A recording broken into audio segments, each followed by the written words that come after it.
Action News Now Storm Tracker weather. Coverage you can count on. So many people are describing the sky that we've been seeing as apocalyptic. And I have a daughter who lives in the Bay Area. She was sending me pictures this morning of just down in the Bay Area, just orange sky. Driving across the Golden Gate Bridge, the air looks like the bridge color. It's and bad. So many of us woke up this morning and may not have known what time of day it was because it was so dark outside. Is it before sunrise and I'm looking at street lights, or would you just have a huge amount of smoke? Well, it was definitely the latter. Now, we have a complex situation going on right now.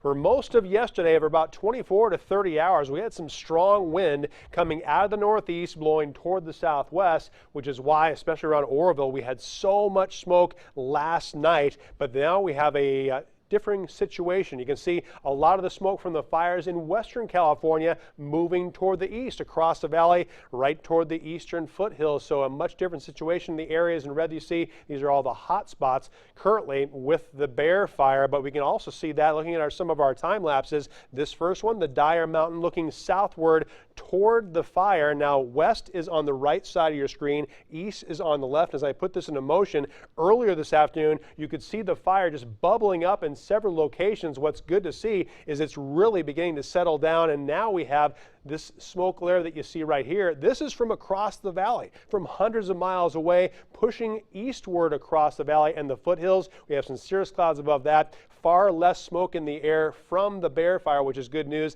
Another time lapse. This is from the Sunset Hill camera. This is southeast of Lake Oroville, looking northwest over the water, which you can't see right now, but we still have had a much clearer sky. As I put that into motion, you can see a much clearer sky in the lower altitudes. Lots of smoke coming in, though, from the fires to our east. So a completely different situation once again for our area. Now, looking at all the hot spots, you can see just the huge footprint from the Bear Fire. It has been moving mostly from the northeast to the southwest, but thankfully it is slowing its progress toward the southwest with a shift of the wind, and also it's much weaker wind. Look at some of these observations. This is what we want to see. Calm, calm.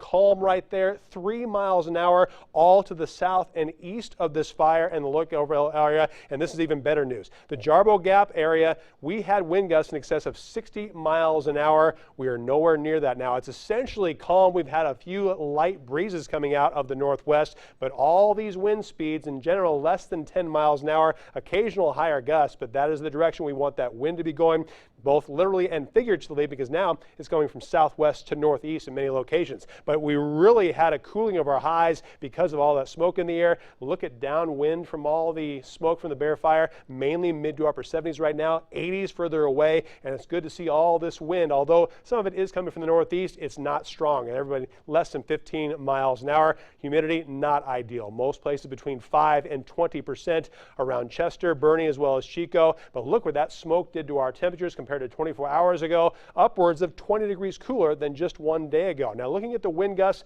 and our future cast, you can see that we are going to have a shifting of that wind now from the southeast toward the northwest, but it's going to be light. So that's really good news for us. It will not allow that fire to really advance very much more. And looking at a wider area with future casts, not much wind in our forecast whatsoever. There'll be some lighter breezes, mainly around the fire again itself. The wrong direction. We don't want it coming out of the northeast, but it won't be as strong. Not 60-mile-an-hour wind gusts, generally between 10 and 15 miles an hour, and that is a good situation as far as this fire is concerned. So tonight, away from the smoke, it's going to be a lot cooler. Overnight lows in the 30s and 40s over the higher terrain, but under that smoke, we're not going to cool off very much. It's going to be 60s and 70s for lows. Highs, well, it really depends on how close to that smoke you happen to be. We'll have highs mainly in the 80s and lower 90s. Eventually, we're going to lose that smoke, but that's a couple days away. Next 7 days in Chico, expecting highs going from the 80s back to the 90s, and then breezier weather coming back Sunday, Monday, Tuesday, and Wednesday. For Redding, mostly upper 80s and lower to mid 90s tomorrow through the middle of next week,